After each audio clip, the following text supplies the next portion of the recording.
Hello there. Welcome to the story in brief. I am Kwadwo Yeboah. Now the top story is making waves. Pastor arrested for alleged attempt to bury baby alive. COPEC proposes 50% cut in DeStory levy to ease fuel prices. Health Minister unveils nationwide screening drive. Abronye DC granted bail. In international news, Hezbollah leader urges Lebanon's government to pull out of Israel's talk. Here is the news in detail. Richmond Akwasi Frimpong, the head pastor of the Anointed Grace Prayer Ministry at Kwadwo Camp, is in police custody for allegedly trying to bury a 5-month-old baby alive in Abufrem in the Atrimampunia district of Ashanti region.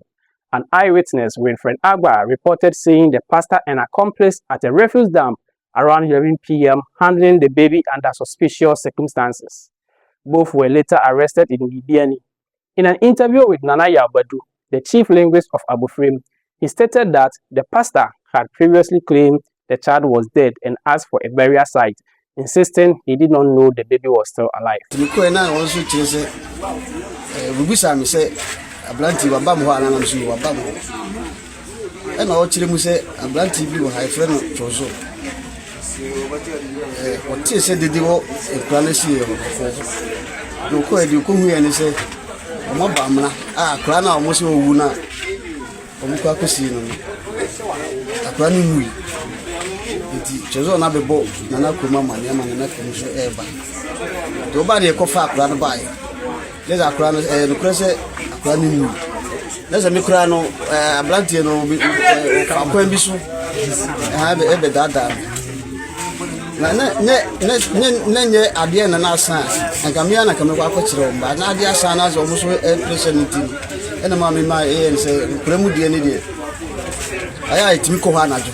baby is currently receiving care at the Abufrem clinic.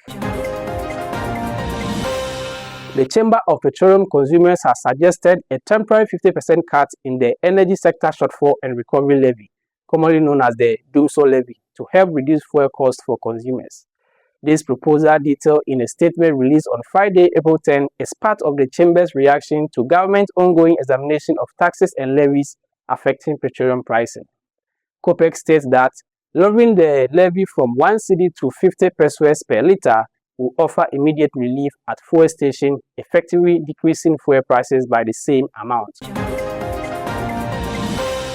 The government plans to launch a nationwide home-based health screening program aimed at enhancing primary health care and addressing the increasing challenge of non-communicable diseases. During an appearance on PM Express on Joy News, Health Minister Kwadwo revealed that this initiative will bring healthcare services directly to the households throughout the nation. This initiative is part of the government's renewed commitment to preventive care in response to rising mortality rates associated with chronic illness like hypertension, diabetes, and stroke. The minister emphasized that the program will be easily accessible and inclusive. The Bono regional chairman of the New Patriotic Party, Kwame Bafo, known as Abronye DC, along with the Sudan East Communication Officer Abubakar Yakubu, also called Baba Amando, have been released on bail by the Criminal Investigation Department of Ghana Police Service. After their release in Accra on Monday, April 13, minority leader Alexander Afenyomakin called on the police to show tolerance in their operations. I would also want to urge them to be tolerant and let's try and manage some of these things without creating a whole media outrage or showing somebody where the power lies. But let me again thank them, the IGP and his CID boss, for accommodating us, listening to us, looking at the time. They should be closed and gone, but they've cooperated with us. Chairman Abronye was sent into custody. They have brought him back, and then bail has been granted. Henry Nana Boakye, the national organizer of the NPP, also spoke to the press, labeling the arrest as a calculated move by the government to distract Ghanaians from its poor performance. In international news, Hezbollah leader Naim Qassem has dismissed an upcoming meeting between the Lebanese government and Israel in the United States, labeling the efforts as futile amid escalating Israeli attacks on Lebanon. In a televised address on Monday, Qasem urged the government to adopt a historic and heroic stance by boycotting the proposed discussions.